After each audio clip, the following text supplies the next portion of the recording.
Welcome back to this another video. Guys, हमने last class में जो कुछ वर्ब से रिलेटेड बेसिक पॉइंट्स किए थे, हम उसी को कंटिन्यू करेंगे। तो चलिए मैं आपको पहले कुछ पॉइंट बता देता हूँ जो लास्ट क्लास मैंने ऑलरेडी डिस्कशन कर दिया था। तो प्राइमरी, ऑक्सिलरी और मॉडल्स में क्या डिफरेंस है। हमारा जो ये प्राइमरी ऑक्सिलरी है, जो कि अगर मैं नंबर में बात करूँ तो these are 11 and the modals which are 13 in number. Sir, primary auxiliary किसी भी सेंटेंस में ये मेन वर्ब की तरह भी एक्ट कर सकता है, एज वेल ये हेल्पिंग वर्ब की तरह तो हेल्प करेगा ही करेगा। तो मेन वर्ब में और हेल्पिंग वर्ब में अब डिफरेंस क्या है। जैसे कि हम कोई एक सेंटेंस फ्रेम करते हैं, लेट सपोज मैंने कहा she is working in that company. इस सेंटेंस में अगर हम बात करें सर, हेल्पिंग वर्ब हमारा इज है और सर मेन वर्ब यहाँ पे हमारा वर्किंग है। आप पूरी इंग्लिश में याद रखना, हम कोई भी सेंटेंस बिना मेन वर्ब का फ्रेम नहीं कर सकते। तो क्या sir, she has a smartphone, मैंने अगर ये सेंटेंस लिखा सी हैज अ स्मार्टफोन, क्या इस सेंटेंस में कोई मेन वर्ब है? एक तो इशू स्टूडेंट को आता है सर मेन वर्ब हम आइडेंटिफाई कैसे करें। देखो, मेन वर्ब को आइडेंटिफाई करना बहुत इजी है। क्या करो, जो वर्ड है यहाँ तो पहले तो दिखा सर हैज क्या हमारा यहाँ पे हेल्पिंग वर्ब, जैसा कि आप सब कहते हो। अब कुछ स्टूडेंट्स कहेंगे सर यहाँ पे स्मार्ट हेल्पिंग वर्ब है, सर मेन वर्ब है। जब भी अगर डाउट हो कि मेन वर्ब है या नहीं है, तो आप कुछ मत करो, उस वर्ड में जो भी वर्ड पे आपको डाउट हो उस वर्ड में आईएनजी लगा के देखो। अगर वो वर्ड आईएनजी लगने के बाद मीनिंगफुल बन जाए, then that word is known as main verb. If it is not existing, then we can say that this is another parts of speech. जैसे कि सर हम बात करें स्मार्ट, तो स्मार्ट में आईएनजी लगाओ, स्मार्टिंग इस नाम का तो कोई वर्ड ही नहीं होता है, तो यहाँ पे सर ये हमारा मेन वर्ब नहीं है। लेकिन अदर वर्ड्स देखो, quarrel quarrelling, stop stopping, return returning, watch watching, see seeing, hate hating, weep weeping, ये सभी वर्ड का आईएनजी एग्जिस्ट कर रहा है।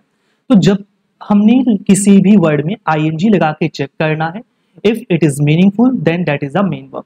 तो यहाँ पे सर क्या सेंटेंस में तो कोई मेन वर्ब नहीं है, तो क्या ये सेंटेंस रॉन्ग है? मैंने ऐसा कब कहा? सेंटेंस तो बिल्कुल करेक्ट, आप सबने बचपन से पढ़ते हुए आ रहे हो। हैज यहाँ पे हमारा पोजीशन शो कर रहा है, तो यहाँ पे सर ये जो हैज है ये तो हेल्पिंग वर्ब है, मेन वर्ब नहीं है। तो इसी के लिए यहाँ पे सर हम हैज को हेल्पिंग वर्ब नहीं मेन वर्ब बताएंगे। Got it? जैसे कि आप सब जानते होंगे, जो हमारा एक स्टेट होता है, स्टेट को रन कौन करता है? स्टेट को रन करने वाला तो चीफ मिनिस्टर होता है। लेकिन कभी मान लो चीफ मिनिस्टर अब्सेंट है, तो उसकी जगह पे कौन स्टेट को रन करता है? सर डिप्टी चीफ मिनिस्टर जो है स्टेट को रन करेगा।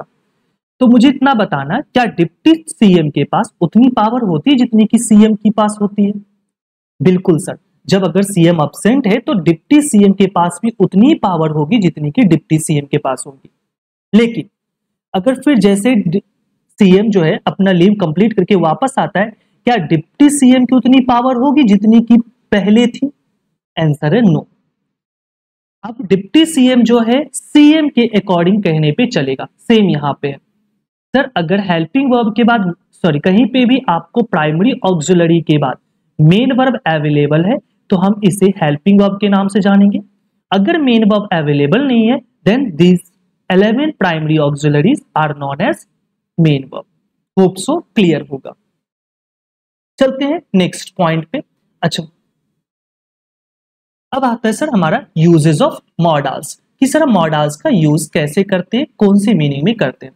फर्स्ट हमारे पास मॉडल आता है कैन, और कैन का सर कुड से क्या रिलेशन है? तो कैन का पास्ट फॉर्म जो है वो हमारा कुड हो जाएगा। अब कैन का सर हम यूज कहाँ करते हैं? ऐसा कोई भी वर्क जिसको करने के लिए हमें पावर चाहिए। Sir power it means physical power चाहिए। जस्ट लाइक कि a lion can kill a deer, एक लायन मार सकता है डियर को। देखो किल, किल क्या है हमारा? ये मेन वर्ब का first form. Always you should remember that modals is always followed by base form of the verb. अगर मॉडल्स लिखे हो तो इसके आगे वर्ब का फर्स्ट फॉर्म का आना कंपलसरी है। देखो एक लायन क्या कर सकता है, डियर को मार सकता है, तो लायन को डियर को मारने के लिए क्या चाहिए, पावर चाहिए। सी कैन लिफ्ट 50 केजी, सी कितना उठा सकती है, 50 किलो, तो सी को 50 केजी उठाने के लिए क्या चाहिए, पावर चाहिए। देखो कैन के बाद लिफ्ट, लिफ्ट वर्ब का फर्स्ट फॉर्म है। वैसे भी वर्ब को आइडेंटिफाई करने के लिए मैंने ये भी बताया था, अगर उसके लास्ट में हिंदी प्रोनाउंसिएशन में ना आ रहा है then that is also known as main verb. Lift उठाना आया ना, लिफ्ट का आईएनजी लिफ्टिंग।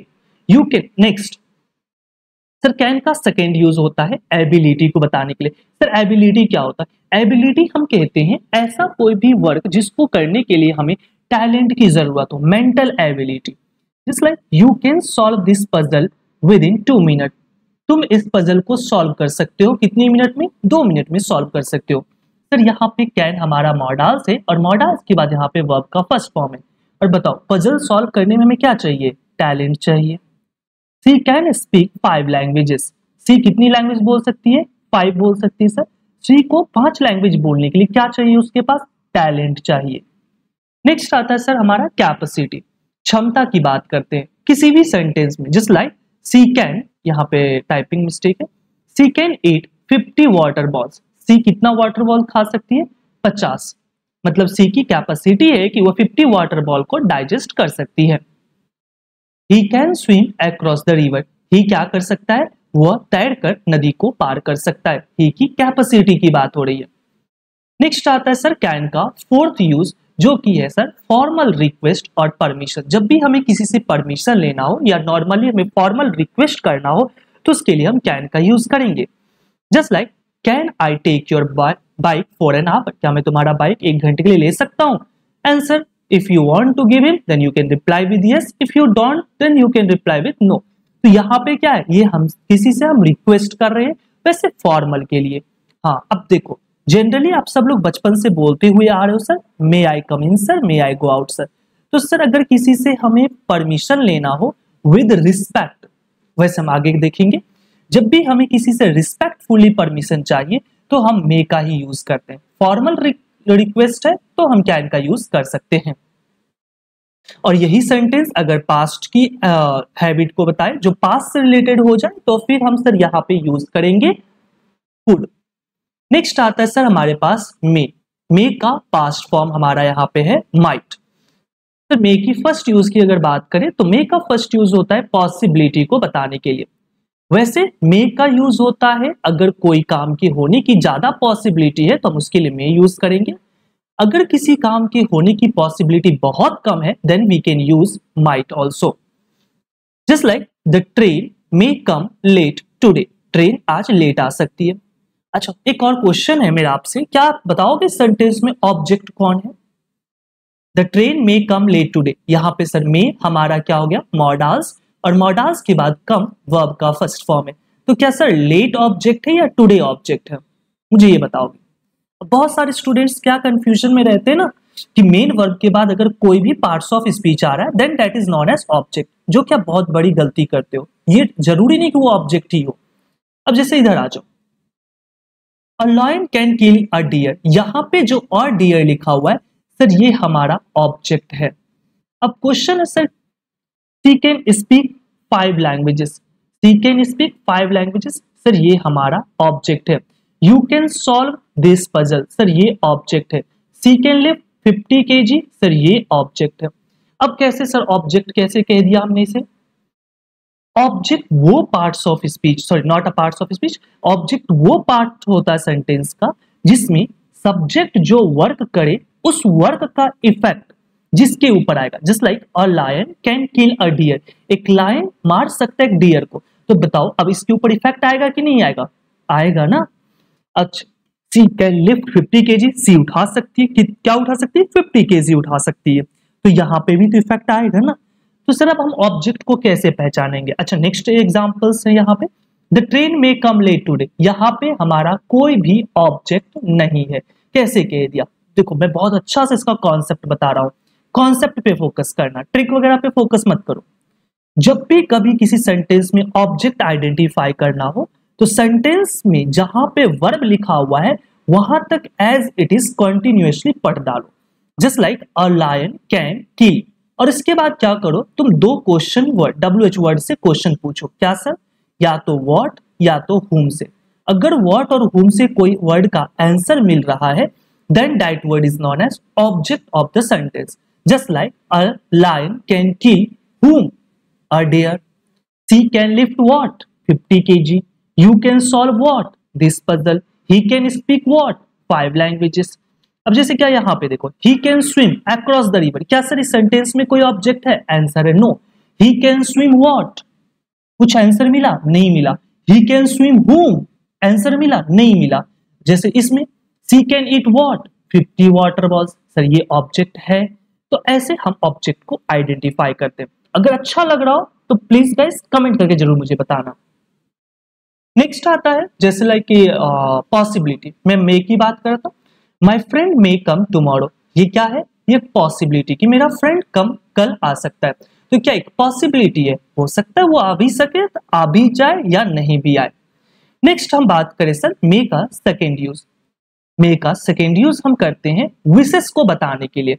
विशेष को बताने के लिए वो भी ऑप्टेटिव सेंटेंस में। ऑप्टेटिव सेंटेंस में जनरली ये सेंटेंस जब भी आप ऑप्टेटिव लिखोगे तो वो सेंटेंस आपका मे से स्टार्ट होगा और उस सेंटेंस के लास्ट में आपको साइन ऑफ एक्सक्लामेशन देखने को मिलेगा।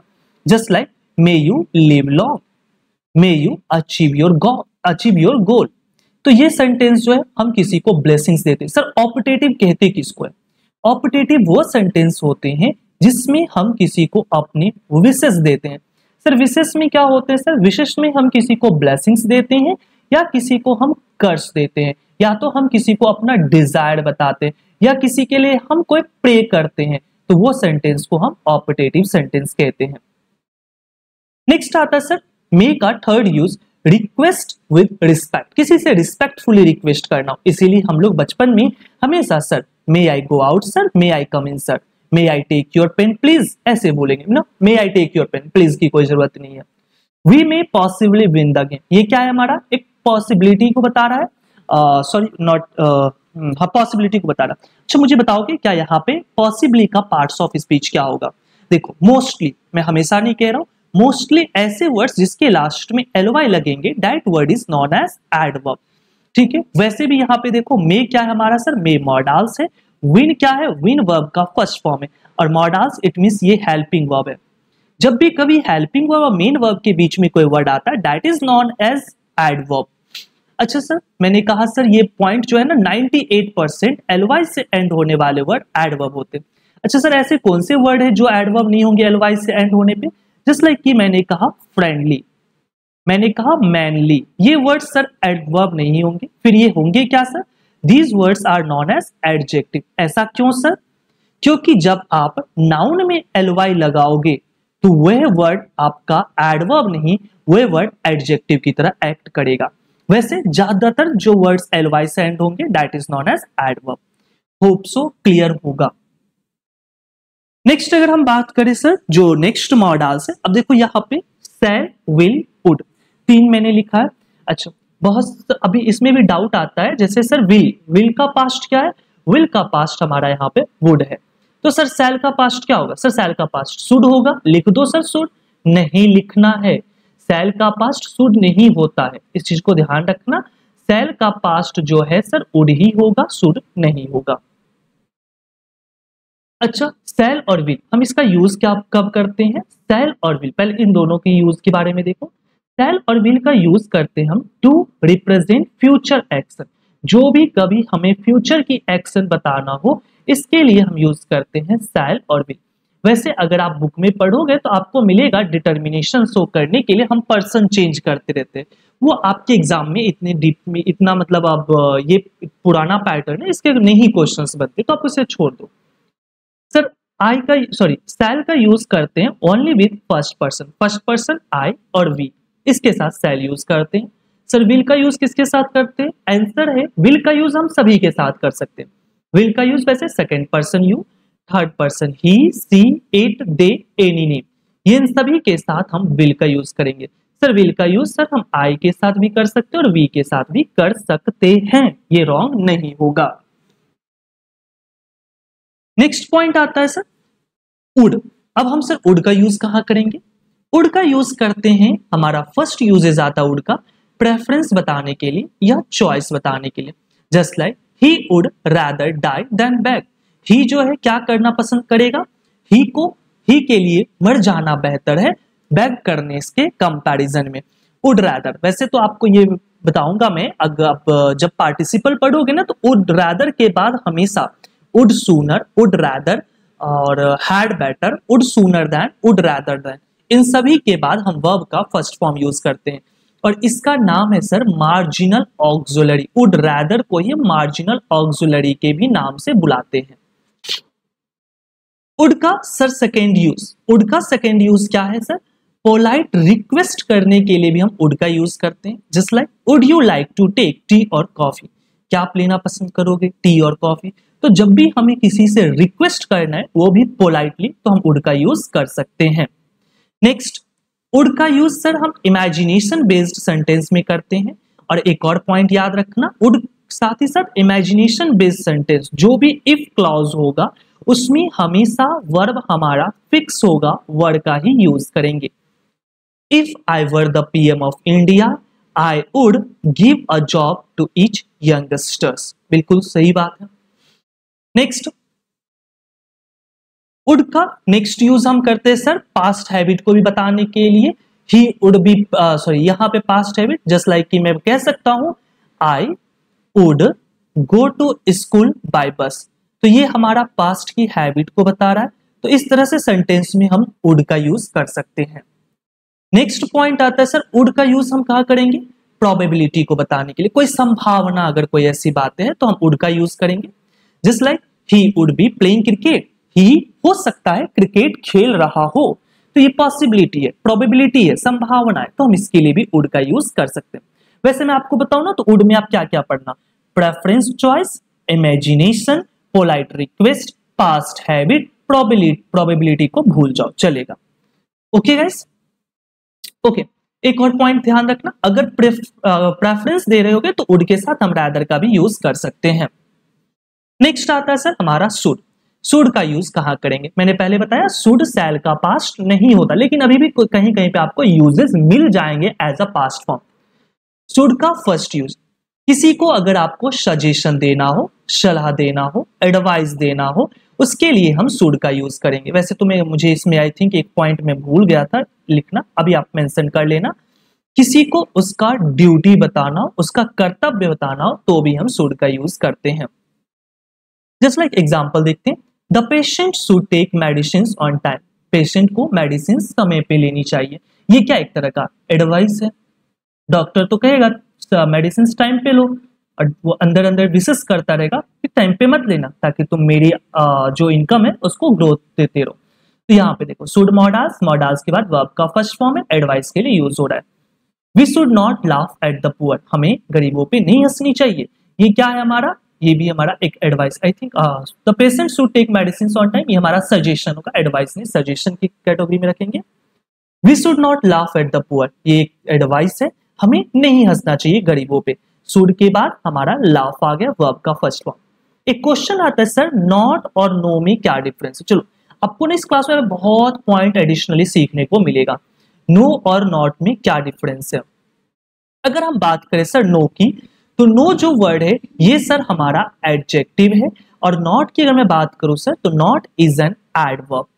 सर कैसे सर? जैसे मैं आपको एग्जांपल देता हूं,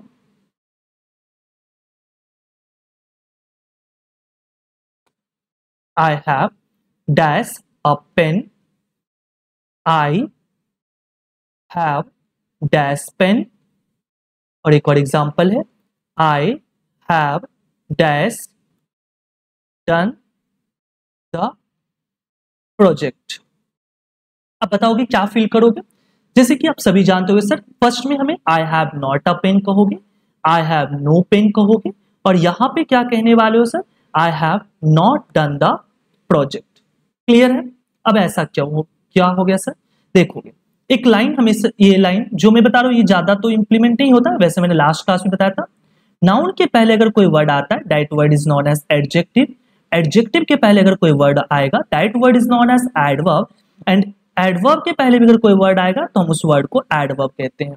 अब देखोगे आप यहाँ पे सर, ये रहा आर्टिकल, ये रहा पेन। पेन क्या है सर? हमारा नाउन। नाउन के पहले वर्ड होगा सर एडजेक्टिव, और एडजेक्टिव के पहले जो वर्ड होगा हम इसे एडवर्ब कहेंगे। Got it? लेकिन यहाँ पे देखो पेन क्या है? हमारा नाउन, तो नाउन के पहले वर्ड आ गया क्या? हमारा एडजेक्टिव हो गया। नो एडजेक्टिव की तरह यूज हो रहा है। यहाँ पे देखो सर, हैव हमारा हेल्पिंग वर्ब, डन हमारा मेन वर्ब, और जब भी मेन वर्ब के पहले कोई वर्ड आएगा, अभी भी पीछे मैंने बताया था, वो एडवर्ब की तरह ही वर्क करेगा। और हेल्पिंग वर्ब मेन वर्ब के बीच में आने वाला वर्ड तो एडवर्ब ही होता है। ओके, नेक्स्ट एक और यहाँ पे देखोगे ड्यूटी। ड्यूटी को बताने के लिए हम करते हैं शुड का यूज। जस्ट लाइक कि सर ड्यूटी का कुछ एग्जांपल्स दे दो sir. We should take care of our parents. Take care of our parents. तो यहां पे देखोगे सर शुड लिखा हुआ, और शुड के बाद टेक केयर, ये हमारा वर्ब का फर्स्ट फॉर्म है। क्या है? हमें अपने पेरेंट्स की देखभाल करनी चाहिए। बिल्कुल सही बात है। पेरेंट्स ने जब हमारी देखभाल किया इतने दिनों तक, तो हमें भी उनकी देखभाल करनी चाहिए। ये हमारा सेंटेंस में हमारा ड्यूटी को बता रहा है। Next example, लेस्ट। लेस्ट क्या सर? लेस्ट का मीनिंग क्या होता? कभी भी आपको सेंटेंस में लेस्ट वर्ड दिखे तो हमेशा ध्यान रखना, लेस्ट के आगे हम शुड का यूज करेंगे। सर लेस्ट होता क्या है? लेस्ट एक नेगेटिव वर्ड है, इसके साथ हम कभी भी दूसरा वर्ड का यूज नहीं करेंगे। जस्ट लाइक वर्क हार्ड, कठिन मेहनत करो, लेस्ट कहीं यू शुड फेल, तुम फेल ना हो जाओ। तो ये सेंटेंस नेगेटिविटी को बता रहा है, हम लेस्ट के साथ शुड का यूज करेंगे। अब देखो पढ़ने में क्या अच्छा लगेगा? Work hard लेस्ट you will fail, अच्छा लग रहा है ना, बट ये इनकरेक्ट है। रन फास्ट, तेज दौड़ो, लेस्ट you should miss the train, नहीं तो कहीं तुम्हारी ट्रेन ना छूट जाए।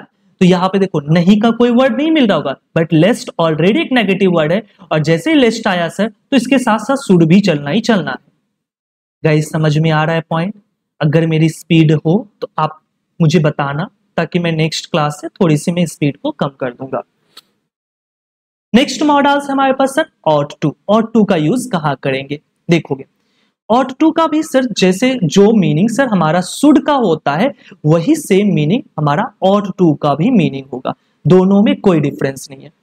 ऑट टू का भी यूज हम सर करेंगे ड्यूटी को बताने के लिए, मोरल ऑब्लिगेशन को बताने के लिए। मुझे बताओगे सर ऑब्लिगेशन का पार्ट्स ऑफ स्पीच क्या होगा? ऑब्लिगेशन हिंदी में बोलते हैं इसको कर्तव्य। मोरल ऑब्लिगेशन इट मींस नैतिक कर्तव्य। देखोगे जिस भी वर्ड के लास्ट में आई ओ एन आ जाए, that word is known as noun. अब मुझे बताओ मोरल का पार्ट्स ऑफ स्पीच क्या होगा? सर अब भी हमने सीखा है कि नाउन के पहले कोई वर्ड आएगा, that word is known as adjective. तो कैसी obligation? Moral obligation. We ought to serve our country, हमें अपने देश की सेवा करनी चाहिए। सर यहाँ पे आप चाहो तो शुड का भी यूज कर सकते हो, ये इनकरेक्ट नहीं होगा। होप सो क्लियर होगा। नेक्स्ट आता है सर हमारा यहाँ पे मस्ट। सर मस्ट का यूज कहाँ करते हैं? तो मस्ट का यूज करते हैं हम कंपल्सन बताने के लिए, नेसेसिटी को बताने के लिए। देखो इसके भी लास्ट में आई ओ एन आ गया, तो सर ये भी हमारा नाउन की तरह एक्ट करेगा। Compulsion just like soldiers must ओबे देयर कमांडर, सोल्जर को अपने कमांडर की बात अवश्य सुननी चाहिए। क्या है वो? कंपल्सन है। सोल्जर्स अगर उसको रात में नींद नहीं आई, सुबह में वो सो गया और सुबह बोला कमांडर आज मैं नहीं आ रहा हूं, ऐसा नहीं होगा, उसको माननी पड़ेगी उसकी बातें। तो ये हमारा कंपल्सन को शो करता है।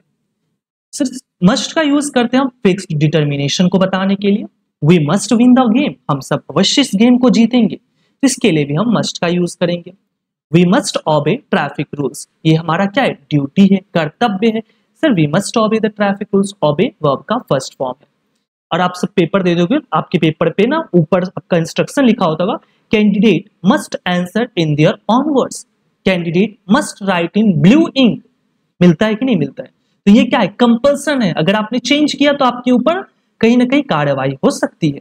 तो यहाँ पे जो है हमारा कंपल्सन शो करता है, फिक्स डिटर्मिनेशन की बात होती है। देखो यहाँ पे भी आई ओ एन लगा हुआ है, इट मीन सर ये भी हमारा नाउन है, और फिक्स्ड ये हमारा सर एडजेक्टिव है। वैसे फिक्स्ड वर्ब का थर्ड फॉर्म है, बट ये एडजेक्टिव की तरह वर्क करता है किसी भी सेंटेंस में।